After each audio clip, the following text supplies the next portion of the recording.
Welcome to How Brands Are Built, where branding professionals get into the details of what they do and how they do it. I'm your host, Rob Meyerson. Thanks for listening. Today's episode of How Brands Are Built is a special mini episode about the Brand Names Report. The Brand Names Report is something I put out on February 29th, 2024, and you can download it for free at howbrandsarbuilt.com/brandnamesreport. On today's episode, I'd like to walk you through some of the findings from that report, just a quick summary of what's in there. And this is a video episode, so if you're listening to this, you might want to tune into YouTube so that you can see the pages of the report as I walk through them. But if you're just listening, I will do my best to talk through what's on the screen as I walk through the report. Let's dive in.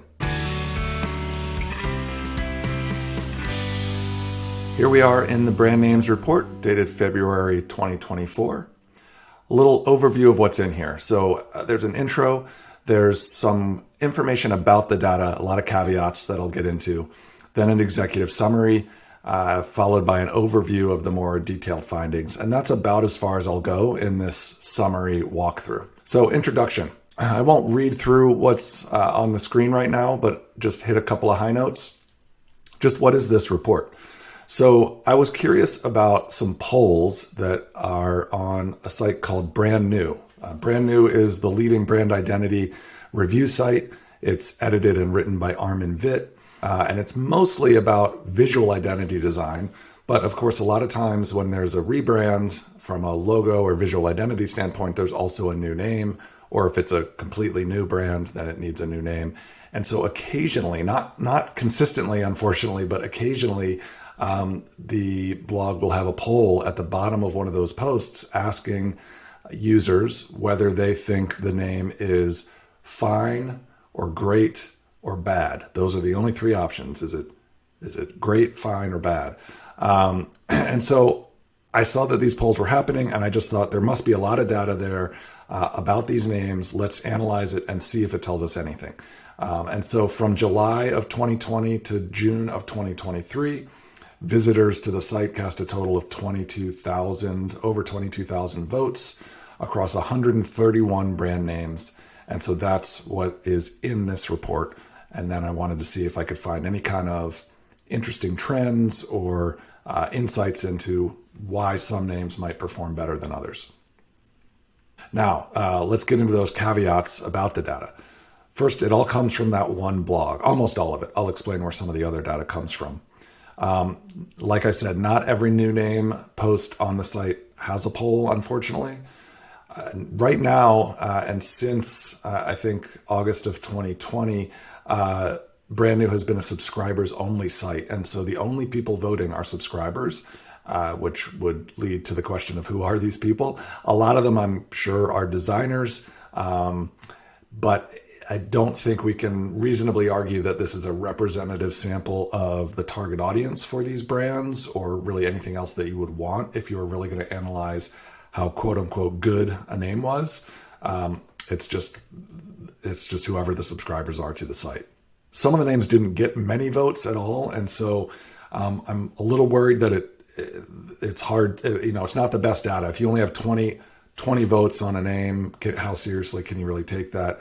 It's almost so few that the agency that came up with the name or did the design work could probably sway that pretty heavily in one direction or another if they just asked all their employees to vote.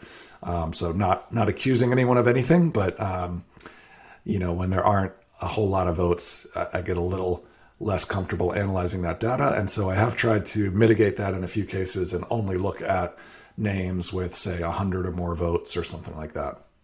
The other data that I used in here, there's some larger data sets. So I scraped together some really long lists of unique names, brand names from all over the world. It got up to about 10,000 once I had deduplicated those lists.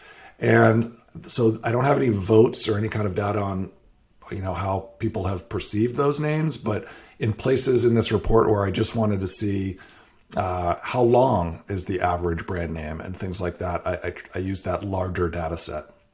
I also pulled together just some data about the English language that comes from an analysis by Wolfram Research, and there's a link in the report if you want to learn more about it, as well as some research conducted by Peter Norvig, a researcher who was at Google or maybe still is at Google, and he analyzed almost 100,000 distinct words from books scanned by Google. So again, just gives us some sense of the English language that we can then compare against these names, and you'll see what I mean when we get there. There's a footnote here. Brand New has over 30,000 subscribers, so if you wanted that number, total votes on the names range from over 2,000 for one of the names to just 10 for one of the names. And I will get into sort of who these people are. One of the fun things I did in this report is I sent it to some great namers and asked for their opinion on it. And the opinions, as you might guess, were kind of mixed. And so Anthony Shore, chief operative at Operative Words, a fantastic namer. Google him and you'll find some really great articles about him in Forbes and the New York Times and some videos of talks he's given. But he says, at the end of the day, the Brand New naming polls are really beauty contests, judged by people largely outside the brand's target audiences. Who cares what they think? So fair enough, Anthony. But he did like the report overall, but was very blunt about that criticism, which I already mentioned. You know, these are not the people buying from these brands. This is not even just representative, I don't think we can say, of the general public in any given country or the world. And so he's really concerned about, biases and sort of lack of relevance for this group. And I've peppered quotes from namers throughout, just to add a little more color commentary to what we're seeing in the report. Okay, so who are those 30,000 subscribers? So I don't have data on who voted necessarily, but I have data from Brand New on who those subscribers are. It's about a 50-50 split male-female. About 60% of them are 18 to 34 years old. Over 70% are English speakers. Chinese and Spanish come next, but it's really overwhelmingly English speakers. And, it looks like the visitors to this site skew a little bit younger than those on the internet overall. But otherwise, it's a pretty good, pretty healthy, I think, mix of people. All right, so the executive summary, which I think is just this page. I mentioned already 131 names over a 36-month span running from 2020 to 2023, and that's 22,769 individual votes. So what did we find? First off, the most preferred names. 4 out of the 5 are 2 syllables long. They're either real or coined, meaning invented, made-up words. And they are suggestive or abstract, meaning these are not descriptive names. They are, some people call them evocative or metaphorical, or if they're coined, they might even be empty vessel names. If you don't know these terms, you can go to howbrandsarebuilt.com and look at the glossary to learn how at least I define them. But they're not pure descriptive names. And also, 4 out of the 5 are 6 characters or less, which is really short. So that is impressive. And there's a nice consistency there to 4 out of the 5 top names. But I keep saying 4 out of 5 because the outlier, that 5th, is a long descriptive name. It's the Avocado Collective. And we'll talk about that name a little bit more as we dive into the data. Shorter names seem to be preferred in general, especially when it's a coin name. Real word names and maybe compound names, which are 2 words shoved together like Zipcar, are slightly preferred over coined. Abbreviated names are the least preferred versus those other name types I mentioned, real, compound, or coined. Found some things about the length of the names. So looking at that larger data set of over 10,000 names, most of them are between 5 and 10 characters long. Fewer than 10% are over 14 characters, really long names. In the larger data set, 52% of the names are a single word. 37% of them are 2 words, meaning there's a space somewhere in the brand name. And 11% of them are 3 or more words, which is actually a little higher than I might have thought. The median coined name is slightly shorter than the median real word or compound name. I think that makes sense. We'll talk about it more as we dive in. I looked at the initial letter of brand names. Frankly, partly it's a really easy analysis to do once you've got all this data in a spreadsheet. So over 40% of names begin with the letters C as in cat, A, P as in Peter, or S as in Samuel. Frequency of that first letter loosely tracks with what you find in the English language. So yes, it's C, A, P, and S, but that's not that surprising given how frequently just English words, at least, start with those same letters. And I'll show you that data in a little bit here. And then last thing is new name versus rename. It seems that entirely new names are preferred over renamings, and that names that result from mergers and acquisitions, when two brands are coming together and they either need to sort of fuse those names or create an entirely new name, those are the least preferred on average. So, overview of findings. Here are all the names. If you're listening, I'm not going to read them all out, but we have a really interesting mix here. They're ordered here in terms of how many votes they got. So that one that got over 2,000 votes was actually the Seattle Kraken, a hockey team. But then we have some things that may be familiar to you. Meta, Stellantis, more sports teams, Cleveland Guardians, Washington Commanders, Pearl Milling Company, the new name for what was an offensively named pancake syrup and sort of breakfast brand, all the way down to things that got very, very few names. And so there's just a big mix in here. So looking at the most and least preferred names overall, I already told you a lot about the most preferred names. I mentioned the Avocado Collective. That's actually the number one name. It's a new name. It's a rename for Advanced Packing and Marketing Services. It got a 79% score. And what I mean by score when I say that, it's just a little algorithm we came up with. And when I say we, that's me and Alex Foss, a researcher formerly of Adobe. He's now at LinkedIn, for how to take the great, fine, and bad votes and sort of fuse them into a single number. If you're interested in the math, it is in this report, I think somewhere in a footnote. But 79% is the highest that any name got, and that's the Avocado Collective. Going, the second most preferred name, got the same score, 79%.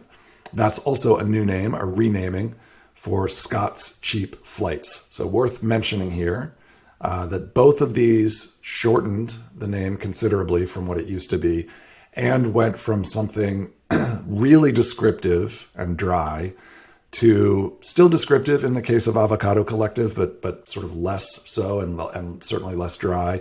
And then Going is just a suggestive name from Scott's Cheap Flights. So I do think, and this is mentioned at the end of the report, which I'm probably not going to get to in this summary, that when you're renaming something, a lot of how people react to the new name depends on what the old name was, for better or worse.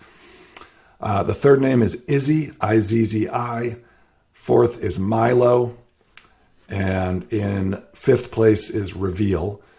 For these great names, I tried to list who created them where I could. And so worth mentioning that both Milo and Reveal in fourth and fifth are from Ragged Edge, an agency in the UK. So congratulations, Ragged Edge, on creating some great names over the past 3 years. The mostly bad names, Pearl Milling Company is near the bottom. So I'm going sort of in descending order here. So the last one I mentioned will be the one that came in dead last in this report. Pearl Milling Company was fifth to last with a score of negative 71%.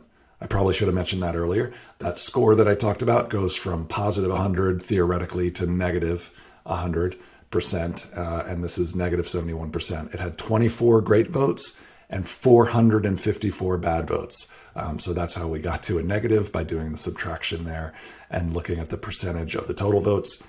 It's a real word descriptive name. It's obscure in terms of meaning. It's very long. It was created in-house. 128th out of 131 was EUSPA, an abbreviation. 129 was Serendipians, a coined name, very long and hard to pronounce. Next one, I'm not sure how to pronounce, Talores network of engaged universities, came in second to last. And then dead last is ITA Airways, a new name for Alitalia. And I mentioned this earlier. I think part of the reason people hate that is because they liked Alitalia. And there's some anecdotal evidence for that in articles that were written around this name at the time. So it's not just that ITA Airways is pretty dull, but also that it's replacing a brand that a lot of people liked. Another way of showing the scores is to look at the great, fine, and bad votes on sort of a bar chart so that you can really see just visually how many votes of each type each name got. So this page shows 32 names with 200 total votes or more. There's a pretty wide range. Also, maybe worth noting here that you can kind of tell how polarizing names are by how many great and bad votes they got. And so there are some names in here where there aren't that many fine votes, not as many people coming down in the middle, but people either loving or hating it. And so it's interesting to look at those and think about why they might have been more polarizing. My friend Helen Gould, a fantastic namer here in the San Francisco Bay Area, mentions that whether the general public likes a name is typically unimportant. What counts is the target audience's response and whether the name does what it needs to do. Many names, now deemed highly successful, looking at you, Google, were initially seen as very weird. Novelty makes people uncomfortable, but it is that very novelty that can set a new standard. So very well said from Helen. And similar to Anthony, maybe doubting the importance of getting reactions from a sort of general audience on brand new. But that is the data that we have, and so that is what we've analyzed. All right, I mentioned C, A, P, and S were the most common first letters, followed by E as in Eric and M as in Mary. Over 40% of the names begin with C, A, P, or S. You can see if you're watching the video or if you tune in later how that tracks against the English language, and you will see that in most cases where we see spikes with letters in brand names, it's the same in the English language, but there are some notable departures. So X is 25 times more likely in brand names to be the first letter than it is to be the first letter of an English word. Y is over 5 times more likely.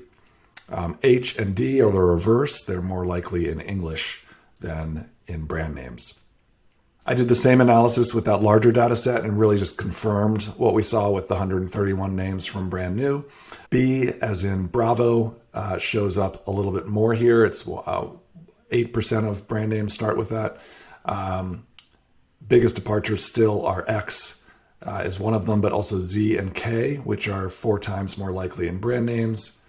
And then with the exception of A, which a lot of brand names start with, vowels are always more frequent in the English language as initial letters than they are as initial letters in brand names. So for some reason, E, I, O, U, maybe not as popular at the beginning of brand names as they are in the English language, and certainly not as popular as A or some of the consonants that I've mentioned.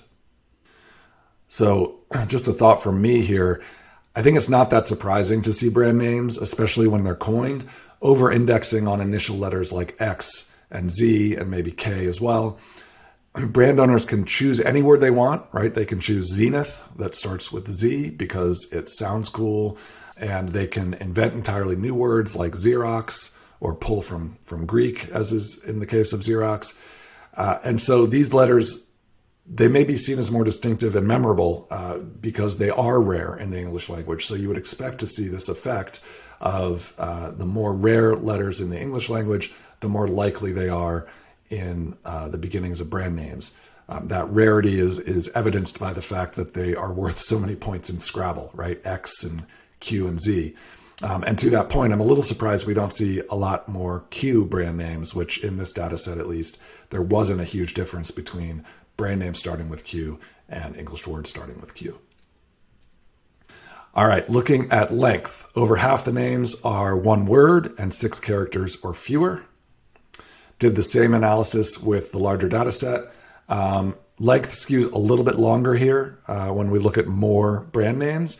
Also just worth noting that in general, the brand names do seem to skew a little bit longer. I think that's because on average, a single English word is going to be larger than a data set that includes brand names, which, as mentioned, some of them are 2 or even 3 words or longer. So that may be part of the reason we see this idea that they're skewing longer. Shorter names are preferred just based on a correlation analysis. It's a weak effect, but we do see the effect. Some really, really long and really unpopular names like Talore's Network of Engaged Universities I mentioned. Another one, Victorian Gambling of Casino Control Commission. Super long and really disliked by the voters on Brand New. And so that is part of what's causing the effect. But then we also have some of those great names that were only 6 characters long or 5 characters, like Going and Reveal. So if you look at the report, or if you're looking at it on screen right now, you can see some of those names called out and get a sense of why that correlation is the way it is. So the effect isn't too strong, but a preference for shorter names matches the conventional wisdom of namers. This has always been conventional wisdom. It's been measured by academics. A 2012 study found that companies with short, easy to pronounce names have higher valuations. And then simplicity, which is related to length, also seems to make a difference. So research from 2021 suggests that when consumers want a product they can control. And in this case, they did a study on a golf ball, which obviously you want to be able to control where that goes. Brands should avoid using difficult to pronounce product names. They found an effect for a relationship between difficulty in pronunciation and just preference for that brand. So from here, the report goes into findings broken down by construct. So looking at real words versus coined words and compounds and abbreviations. I'm not going to get into the weeds here on this podcast episode, but I will just say really quickly, kind of an overview. Most of the names in the report are either real words or coins. So that's where we have by far the most data. A quote here from Scott Milano, founder of a naming firm called Tange, based in New York. He says, "We see clients react more positively to real or coin names over compounds, both during the exploration phase and with the final names they launch. I won't say compound names are totally dead, but they're definitely not popular right now." So that is borne out by this data over the past 3 years. Real word names and maybe compounds, although we have less data on them, seem slightly preferred based on the mean of the voting scores on those different names. But there's a pretty wide range. People loved and hated some of each type of name across the board. Real word names have the widest range of length. Coined words all skewed shorter, which again, because you're able to make up the name, why would you make it long? Part of the reason maybe for coining a name is to shave a few letters off of it, like taking the E out of Flickr or something like that. And so not that surprising that they're skewing shorter. From here, the report just goes into real word names, sort of the same analysis, but just specific to real word names. We still see that effect for shorter getting better votes. Same thing for coined names. It's an even stronger effect there. Here, I'd say it feels like a real correlation. Shorter names perform better. Compound names, we only have 7 in the report, so it's a little harder to conduct much of an analysis, but I've just put the same pages in here so you can see them. And then also looking at 16 abbreviated names, things like acronyms or alphanumeric names in the report. Mostly these were not liked, but still wanted to share the data. Hard to tell whether shorter is better here because they are really short. And then just one other thing I'll share. I mentioned at the top, renaming seems to be less preferred than new names. New names seem to be given more leeway. And the mean of new names in the report is 28%, which is not that bad. Whereas for renames, it's -5%, and for mergers, it's -28%. So pretty strong looking effect there. And then when we are replacing names, again, it's not a very strong correlation, but if you're going to be replacing a name, it does seem that shortening it, if you can, seems to be the right way to go in terms of at least what we see in this data. I'll read a couple more quotes to you. Ken Pasternak, a great namer and a friend of mine, chief strategy officer at an agency called 2x4. He says, naming factors such as length, memorability, meaning, and relatability matter tremendously. But the number one success factor in a name is the commitment of the organization to its name and how it uses it. The greater the commitment, the greater the acceptance among the audiences it is meant to engage over time. That said, longer, more obscure names and those devoid of emotion may take longer to take hold, which means more unwavering commitment from the brands or organizations supporting them. And then Armin, wanted to quote him in here because he runs Brand New. He says, naming is one of the most difficult aspects of creating or reshaping a brand.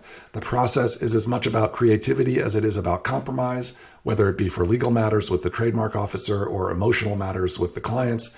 And what this analysis demonstrates, referring to this, the brand names report, perhaps infuriatingly, is that there is no right or wrong approach or solution, nor a hint of what makes a name good or bad.